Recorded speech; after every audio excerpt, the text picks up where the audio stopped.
Okay. So this week's parsha is where Yaakov last week entered the scene and became the patriarch, but he really comes into his own in this week's parsha, much more so than last. And, and it's like by the time we get to next week's parsha, he starts to hand off some of his leadership. But this is the parsha when Yaakov goes through the most difficult tests, and when he is finished having encountered Esau, having encountered the angel or the mysterious stranger, whatever interpretation you want to put on that night encounter, the pasuk says, "V'yavo Yaakov Shalem," and he came Shalem. The translation from JPS in front of us says safe. We're going to see many of the commentaries are going to translate it complete, full, to the city of Shechem. And in the next pasuk, we'll talk about this a little bit later, he actually buys a piece of land in Shechem, which is the second real estate foothold for Jews in Eretz Yisrael. That a couple of weeks ago in Chayesara, we buy a piece in Hebron, Martha Machpelah, and this piece gets bought in the next verse after this one. And so this was in the city of Shechem, which is in the land of Canaan, as he came from Padan Aram, Vayichan et Pnei Ha'ir, and he encamps before the city. Now, before I say a lot of, fancy rabbinic interpretations of things on this verse, I just want you to take a look, if you have the sheet. The fourth commentary on the first side is the Chizkuni. The Chizkuni was one of the Balei Tosfot. He lived in Europe during the High Middle Ages, and he gives what is actually the pshat, the literal meaning of this verse, which right after I give it, we're going to ignore, because the rabbis don't spend much time on the literal meaning. They go into what is their take on the verse. But Chizkuni explains, Yaakov arrived intact at Shalem. He arrived at a town named Shalem, a suburb of Shechem. So in other words, when it says that he came to Shalem, that's a place. So the correct literal translation, according to Chizkuni and many of the Pashtanim, the true literalists on the text, is Yaakov comes to Shalem, a city of the area of Shechem, which is in Eretz Canaan. We're now going to ignore that, and we're going to go straight to the Rashi, who gives the famous interpretation, both from the Gemara in Shabbat and from the Midrash, which is Shalem means safely or complete, shalom, whole. What does that mean? Unimpaired in body, because he was cured of his lameness, that he leaves the encounter with the mysterious stranger, according to tradition, the angel of Esau, and he has a limp. But by now, he has been cured of the limp. I guess in the interim, he went to some physical therapy, but whatever. Okay, he's cured of the lameness.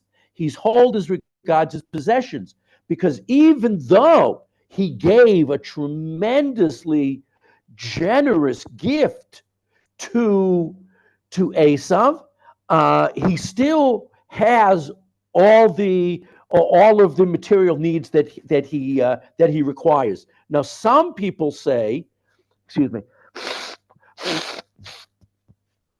some people say that this actually meant that somehow, from those few verses ago, when he gives this big gift to Esau, till now, somehow he was replenished miraculously for everything that he gave to Esau. I think it really means he had all that he really needed. One interesting commentary that's brought down by one of the Hasidic, the Kedushas Levi, says he didn't lose anything because every one of those many hundreds or thousands of animals that he gave to his brother had a mum, had a defect, and they were treif. So he didn't lose anything by giving all of those animals. I mean, if you don't keep kosher, you don't care if there is a mum, a blemish. But if you keep kosher, which we believe mystically somehow, the sages say that the Avot, the patriarchs, did, then he didn't lose anything by the gift. Interesting approach. But I think it really means that he still, even after this very generous gift to his brother, he felt good. He still was very wealthy, and he felt like he got his sense of debt to his older brother out of the way. See, he felt unencumbered by any residual guilt he may have felt from inappropriately taking that part of the bracha. And the third thing that it says, according to Rashi and the Midrash, and perfect in his knowledge of the Torah. For whilst he was in Lavan's house, he had not forgotten what he had learned. Now, he was the Ish Tam Yoshev Ohalim. He was the simple or innocent man who sat in tents. And the tradition is that he studied Torah, whatever that meant in those days. He studied ethics, he studied morality, he studied how to be a good person. So all of this Torah that he had gained in his years of study back in Beersheba, and also there's a tradition that he went and studied in the yeshiva Shem Ve'ever, whatever they taught, maybe the Sheva Mitzvot B'nai Noach laws, and he studied there. But in his time with the evil Lavan, he didn't lose any of the Torah. So he's shalem in three ways: wealth, health, and Torah. Okay, having said that, there are a lot of interpretations about the word shalem. Now, I'm gonna skip over the Ramban. We'll come back to it in a minute. Or the Or HaChaim, which is like the fifth one down on the page, says we need to examine the meaning of the word shalem. Complete. What does it mean? The Talmud provides several homiletical explanations. The most famous one is the one we've been discussing, that it was complete in three ways: wealth, health, and Torah. We also have to know why the Torah has to mention the place where Jacob came from. Yeah, why does it have to repeat that he came from Padan Aram? We knew that from last week. He started in Padan Aram, came to Aver Yadin last week. He was staying in a place called Sukkot in the Transjordan, today in the country of Jordan. And then he eventually travels across the Jordan into Eretz Yisrael, taking a famous route that is the route of going the Derech Ma'arava, the western road from the Jordan Valley up to Shechem. That road became famous again in the 48 War because we fought on that road in those days, and we eventually conquered that in the 67 Six-Day War. So that road, which is still there, goes from Adom in the Jordan Valley, the crossing of the Jordan there, up to Shechem. So we also have to know why the Torah has to mention the place he came from, which we knew. We all know that Jacob had been in Padan Aram for 20 years. Rashi comments, it is just like a person who reports that someone had escaped from lions without any harm. He had been in Ke'ilu, as if the lion's den of those unscrupulous people led by Lavan. The problem with his commentary is the Torah told us something we knew from previous accounts, and the Torah doesn't usually repeat itself unnecessarily. We feel that shalem means that what we said earlier, that Jacob's possessions were the same as when he set out from Padan Aram.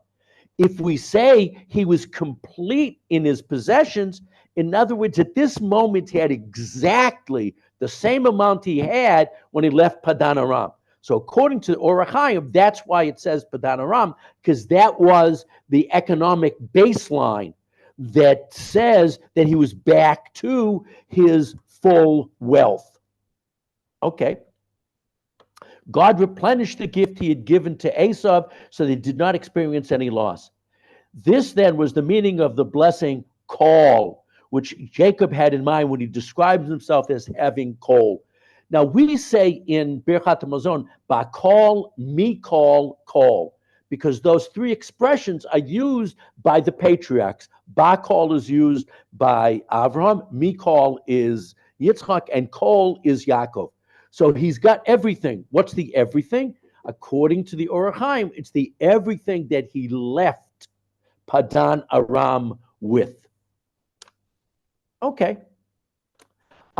Continuing on that theme of what was it that he had that made him Shalem, the Shnei Luchot HaBrit. Okay, the Shnei Luchot HaBrit, of course, was Reb Yeshayahu Halevi Horowitz, who made Aliyah in 1615 to Tveria and was a mystic, a forerunner to the later Hasidic movement. A lot of his descendants become Hasidic or Rebbeim. Man's body illuminates his soul and itself. When you look at somebody, you can see certain things about the person and even what they are inside. You don't have to be a psychic. Many times you just look at somebody and you get an impression, that's a nice person. There's something about the smile. There's something about the way they look at me that I feel something good, or I feel something bad about that person. Okay, the body illuminates the soul and the being itself. Man has three kinds of wholeness, alluded to in an acronym, Magen.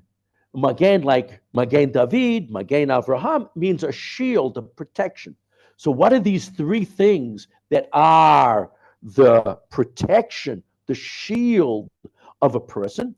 These letters form an acronym.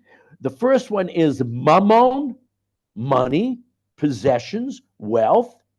Guf, physical health in the body, and Neshama, spiritual health on the inner soul of the individual. So that's what Yaakov had. He had this Magen.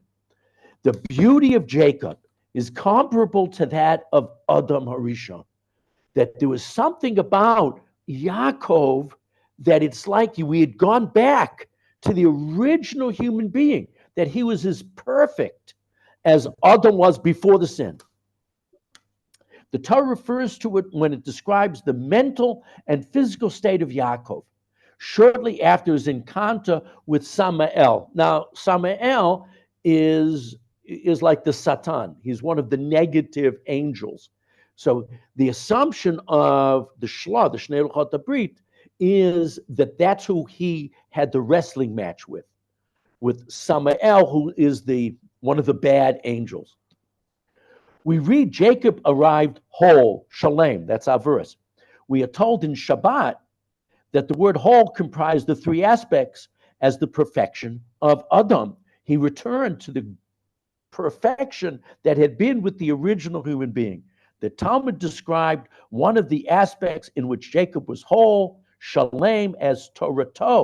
This refers to the state of his soul, since it is Torah which illuminates his soul. So the Shnei Luchot HaBrit wants us to know that his fullness, his completeness was Magen, Mammon, money, Guf, physical entity, body, and Neshama, that inner soul that motivates all of us, that keeps us going in life.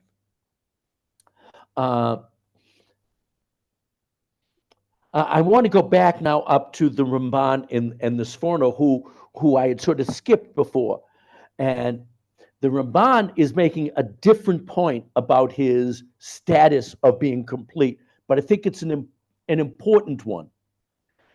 And it's going to sort of get us ready for other interpretations we're going to see in about 5 or 10 minutes.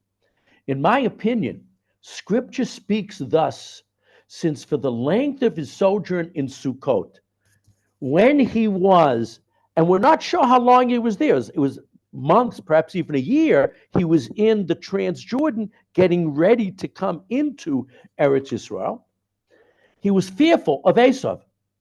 So we're getting in the Ramban a psychological understanding of the newfound shalem, completeness, full health that he finds after his encounter with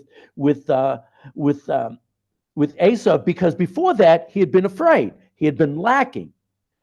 Thus, until he entered the land of Canaan, before he came to Eretz Yisrael, he was still in the Transjordan. Jacob did not feel safe, for only then did he know that Esau would not touch him because his father was nearby. In other words, when he was between Padan Aram, Haran, way north, and before he gets into Eretz Yisrael, he had a section of time nearby Israel where he felt very much afraid of Esau, because Yitzchak's power and knowledge and influence didn't go across the river. So he was afraid of Esau. Or because the people of the land would help him, as his father is a prince of God. Once he comes into Eretz Yisrael, people have respect for Yitzchak and they're going to lend him a hand. Or because the merit of having entered the land itself would save him. That he felt, and this is a very important idea in the Ramban, that people feel the kedusha, the power of Eretz Yisrael. The Ramban writes this idea in a number of places. This might be the first place we wrote it, but he writes it most famously a couple of places in Vayikra, where it actually says mitzvot are only obligatory in Eretz Yisrael. When you keep mitzvot in the diaspora, it's like voluntary. It's only obligatory here. But he says once he comes into the land, that's one of the things that gave him a newfound confidence. And therefore, Scripture now said that he came in peace into the land of his father's sojourning, since God delivered him in his travels out of the hand of all enemies. So the shalem in our verse is the description of how he arrived in Eretz Yisrael in a much better state than he had been any time previously for the previous at least 20 years. The Sforno is basically agreeing, and he's about 2 centuries after the Ramban, and building on what the Ramban said. He reached the land of Israel unharmed. This was the fulfillment of the condition he had set in his vow. I will return in peace, b'shalom, to the house of my father. So the shalem in our pasuk is the condition that he made with God in last week's Torah reading. So this shalom echoes and parallels that status that he promised God that he would worship and give tzedakah and give meiser and all of that if he comes back to Eretz Yisrael Shalem. And now at this point, he's ready to keep his promise because God brought him back Shalem. So it's not talking about losing money on giving the gift. It's not talking about being injured in the wrestling match. It's only talking about him being back in Eretz Yisrael at least and better than the condition he was in when he left Eretz Yisrael. And now he can fulfill his promise to Hashem and give tzedakah, give ma'aser, tithe his property, and be ready to live in the land. Okay. So all of those interpretations are terrific. First of all, there's the pshat.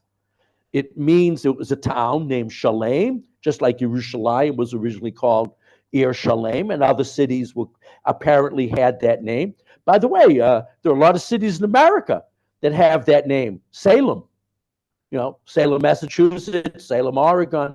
Salem is Shalom. So in other words, Shalem. It's this, it's a nice name for a town. So that therefore maybe that was the pshat. But then we've seen all these interpretations. No, how he was complete. now we're going to see a number of more modern approaches. And a couple of these, are, I think, really speak to us. So I want to start with Rev Tabori. Rev Tabori was a Rebbe at Yeshivat Har Etzion, very, very wonderful teacher and a wonderful man. This is the father. His son still teaches there. The father has passed. The meeting with Esav was planned well. So the shalem here means, oh, wow, I really pulled it off. I was really nervous about encountering Esav because he came with a whole army and he was a bully and all that. But he feels good about the fact that he planned this encounter with Esav. And it was a diplomatic success. You know, when I read this during the week, I was thinking about not that long ago, Israel felt like that. I mean, we had the Abraham Accords, and we made deals with all of these countries that had been enemies of ours, and we looked like we were ready to open diplomatic relations with Saudi Arabia, and we felt shalem, and that's diplomatic success. Also gives you this sense of well-being, difficulties, but. Okay, hopefully we'll get back to there. Although Yaakov was slightly wounded in his encounter with the angel, he emerged triumphant. So he had the diplomatic success, he had this military success, if I can call it that, this pugilistic success in that wrestling match. So Yaakov arrived shalem, complete, mission accomplished. Parshat Vayishlach, our parsha, declares that Yaakov remains shalem, an ish emet, a man of truth, who is triumphant over all. This is emphasized by the altar. Now, in a few verses, he's going to make it a chapter coming up after the terrible story with Dinah, which we're not going to really get into, but apparent rape of Dinah, which something we still sadly know about, and then the brothers' revenge or avenge that. And after that, he then makes an altar, a mizbeach, and the altar is to Kel Elokei Yisrael, God, the God of Israel. Rashi gives a midrash that says that God himself called Yaakov Kel. The Kel in that verse isn't God, which is normally means God. Aleph Lamed means God. Here it means Yaakov. Yaakov was some sort of celestial power, almost godlike, not compared to God, but compared to humanity. The Midrash explains that Yaakov is God of this world, Kel Hatachtonim, the God of the lesser beings down here. He is special. He's a prince and almost a deity amongst humanity. Excuse me. Sorry.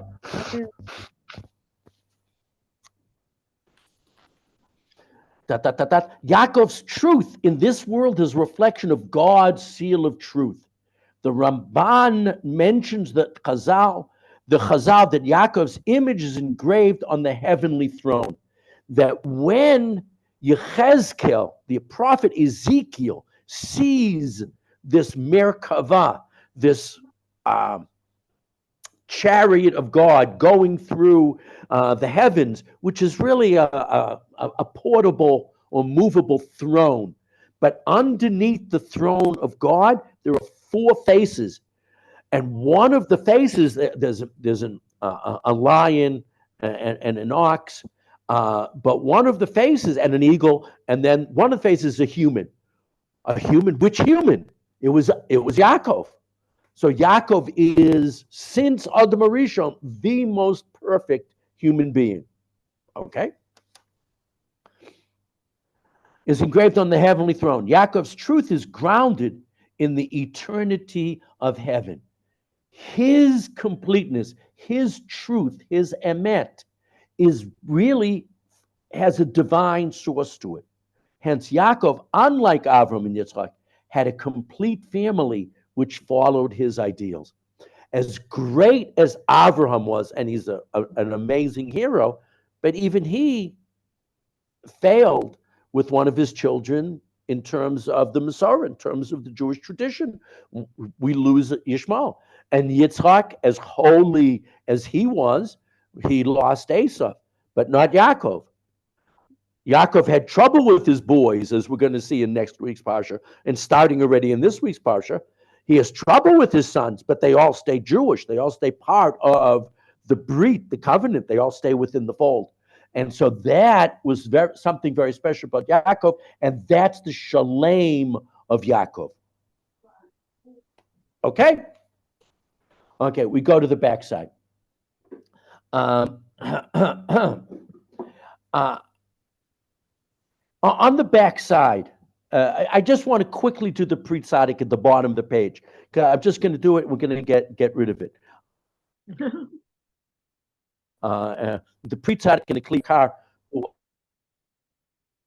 are relatively commentaries, but more traditional. So the Kli Yakar says Shalem, that we talked about before. She really should have done that before I did the Rev Tabori. I forgot. Shalem is an acronym for Sha'ar. It refers to his Shalem is Sha'ar, his body, Lamed, Limud, his learning, and Mammon, his money. Another acronym. Then the Kli Yakar is sort of parallel to the idea of Magain in the Shnei Luchot HaBrit. And the Kli Yakar and the Kli Yakar and the Shnei Luchot HaBrit were contemporaries, both living in the early 1600s.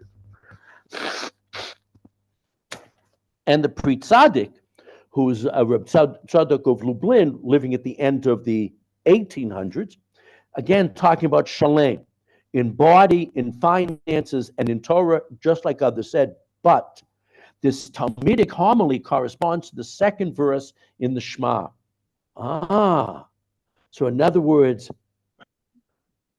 when we say body, learning, and finances, it really is b'chol levavecha, v'chol nafshecha, uv'chol ma'odecha. So those are the three items that we have to devote to Hashem, and those are the three items in which humans can really excel and show their power. Yaakov had been concerned about the limp from the wrestling match, about his finances because of the gifts given to Esau, and concerned for his Torah because he lived in Lavan's house. He used Torah study to defeat the villain. You know, he was using his Torah logic in non-Torah ways, and it bothered him. But now he saw, I can go back to learning Torah. Sometimes you learn some forms of logic in your Gemara cup, and you apply it to business. But he didn't want to do that. He was doing that with Lavan. But now he wanted to go back to learning Torah Lishma just for the sake of Torah. So now his limp disappeared. He realized they had more resources than he would ever need. He would apply his Torah studies to pure and positive purposes and not to give him ideas on how to defeat bad guys. Okay. So we did the pshat and we ignored it because we don't accept the fact that it was the name of a city. We did the famous drasha and we sort of beat that to death. But now I want to take a look at three other approaches to what's going on in our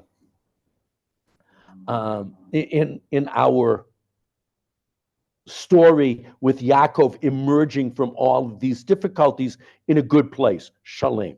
So I'm going to start with Rav Ari Khan. Rav Ari Khan teaches a lot of different places, and you see his articles on Torah.com, and you see them in Aish, and you see he's a good guy that's around teaching and writing a lot. So I want to do him first. The person most clearly identified as innocent, Ish Tam, innocent, was Yaakov, was Jacob, who is described by the Torah as Ish Tam, as opposed to his twin brother Esau, who was nothing innocent about him. He was, busy hunting and and trapping and all sorts of things like that. Jacob was further described in our pasuk as shalem, meaning complete. In other words, shalem means one with God. All he needed could be found in the tents of study, while Esau sought adventure and conquest. It is no coincidence then that our sages taught that Jacob was untouched by death. Now, it's hard to understand this Gemara in Tainus. It says that Yaakov Avinu never died, but of course, in chapter 50, at the end, last chapter in the book, he does die, and they bury him. So it must be a metaphor, this idea that he never died, because it's not pshat, but the Gemara says never died. Why did he never die? Because his spirit is with us still. As might be obvious, the word shalem, complete or whole, is closely associated with the word shalom or peace. The Maharal teaches that peace is godly. It emanates from God. For this reason, one of the names of God is Shalom, and that aspect of Yaakov is still with us. That he is at peace and whole and complete in his relationship with Hashem, which is what we're trying to do in this world as well. But what else do we try to do if we're Shalem? And here I want to share this idea from Reb Twersky. Reb Twersky, who was just a wonderful, wonderful person. I really feel that I was really privileged to have crossed paths with him on many times. He lived for a couple of years in Efrat when I was living there, and since then I would see him once in a while. He was just a very special person. Coincidentally, the last time I ever got to see him was actually in Ashkelon. He was visiting. He had kids living there, and he was in the shul. It was just so wonderful to see him, and that was quite soon before he passed. But he's talking about what it means to be shalem in a different way. Rav Twersky writes, in my writings on self-esteem, Rav Twersky really felt that most psychological problems, especially addictions, are a result of low self-esteem. That was a major part of his work as a psychiatrist, but also as a rabbi. I pointed out that we value things for one of two reasons. When he was talking about self-esteem, he really compared it to the way we value things, because low self-esteem is I don't value myself. So why do we normally value things? Either things are functional, I value it because I can use it, or two, they are ornamental. And he gives an example. If your grandfather clock breaks down, you may keep it as a handsome piece of furniture. Now it's an antique, it's a beautiful piece to have in your living room. It may not work, but that doesn't take away from the beauty, its ornamental value. However, if your can opener no longer works, you discard it, you throw it away, because some things are just for use, and other things also have tremendous beauty to them. On what basis can a person have a sense of self-worth? Few people are so handsome as to be ornamental. Okay, he went on. He went on a bit of an excursion with this. He said, and even if you really were good looking, but eventually you lose it. But okay, man's true worth is in his function, and a major, if not the major function of man, is to do chesed. The inability or failure to do chesed, kindness, deprives a person of self-esteem. One of the tactics of the Yetzer Hara, one of the tactics of man's evil inclination, is to crush a person by depriving him of the ability to do chesed. If he can't help others, he feels alone, and he just feels worthless. My years of working with addicts, he had a tremendous rehabilitation center outside of Pittsburgh that he ran for decades. One of the tactics of the antidote, my years of working with addicts has convinced me that a factor in addiction is self-centeredness.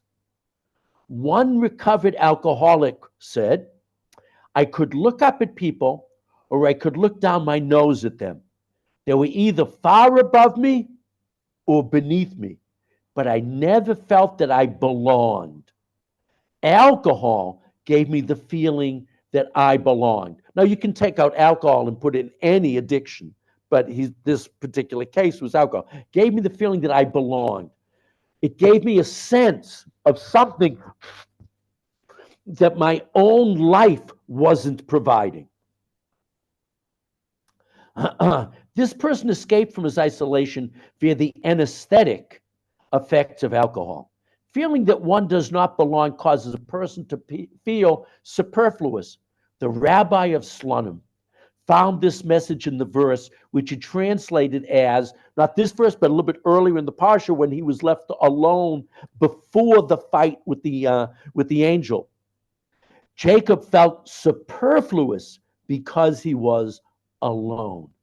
If I'm not with other people, if I am not interacting, if I'm not doing chesed, receiving chesed, going back and forth with people, I really don't feel full, whole. Low self-esteem and depression render a person vulnerable to the attack of the Yetzer Hara. Doing chesed is not only a great mitzvah, it also gives a person a sense of worthiness and self-esteem. And at this point in time, Yaakov could feel shalem. Before, when he was all alone, felt worthless.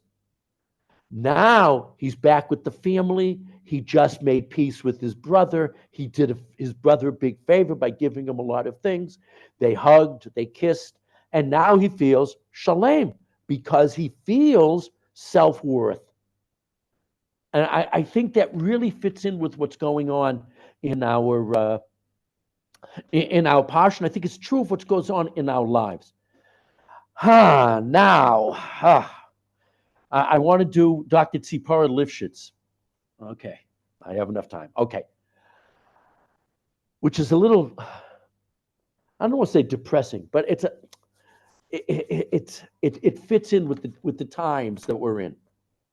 After the encounter between Yaakov and Esau, the Torah focuses on Yaakov's first steps in the land. Here's Yaakov. He made peace with his brother. He can now go triumphantly through Eretz Yisrael, right? And he retraces the steps of Avram, stops in Shechem, builds an altar, stops in Beit El, builds an altar, goes to Hebron, doesn't build an altar like Yaakov, like Avram did, but still, he's following in the footsteps. He feels good. The Torah seems to be breathing a sigh of relief. Yaakov is free to plant a stake in Israel that is appropriate for him in the peace and quiet after the storm. For the first time since the theft of the blessings 10 chapters ago, no one is telling him what to do.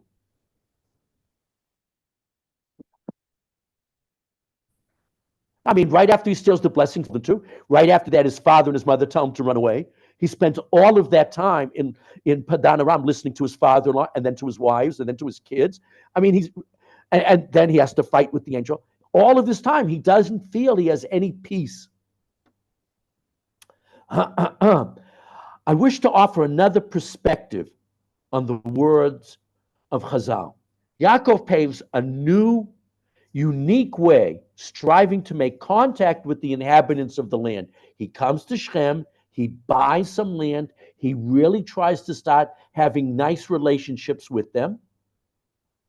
Why? Out of a desire to engage in tikkun olam, making the world a better place, repairing and improving the world by instituting good practices, neighborliness. Let's be friendly with our neighbors.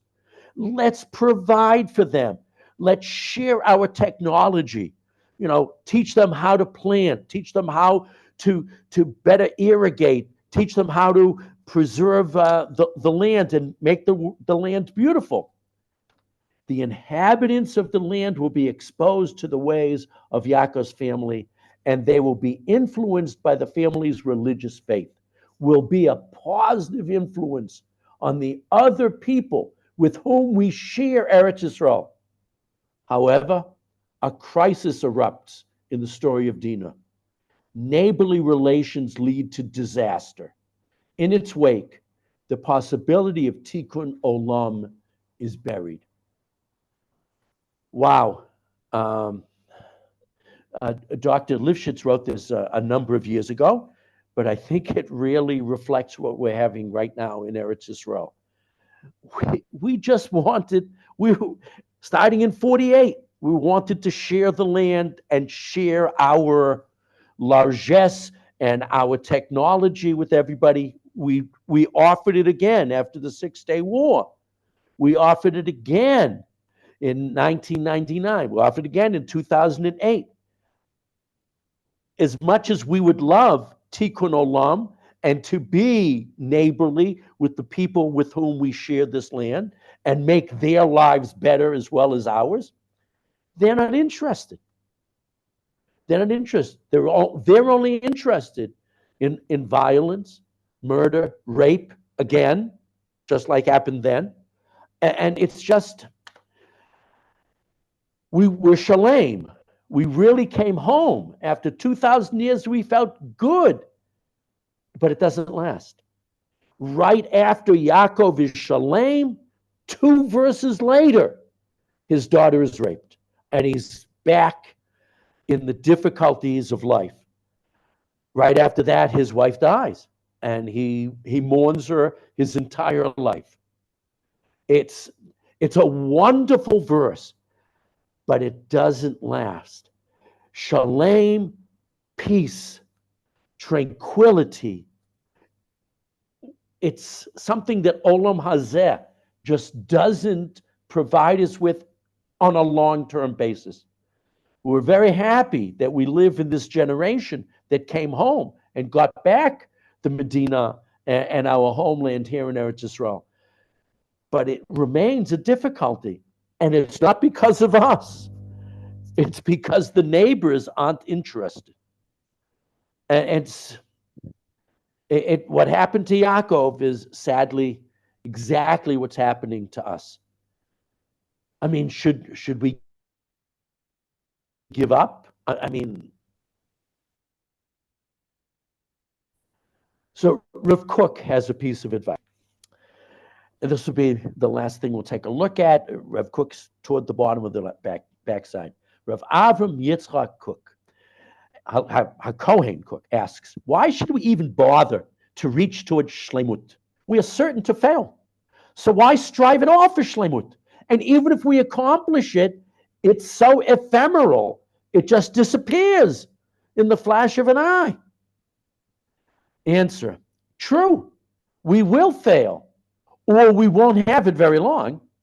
The definition of wholeness, the SHALEM in our pasuk, talking about Yaakov Avinu, that wholeness, that shlemut, is not to reach perfection, but to constantly reach towards it, even though we will never grasp it.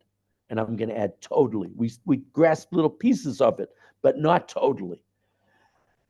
And we have to listen to Rav Kook. We can't give up this striving for making Eretz Yisrael, Medinat Yisrael, as good and as wholesome a country as possible. We can't allow the efforts of the bad guys to stop us from trying to make something special here.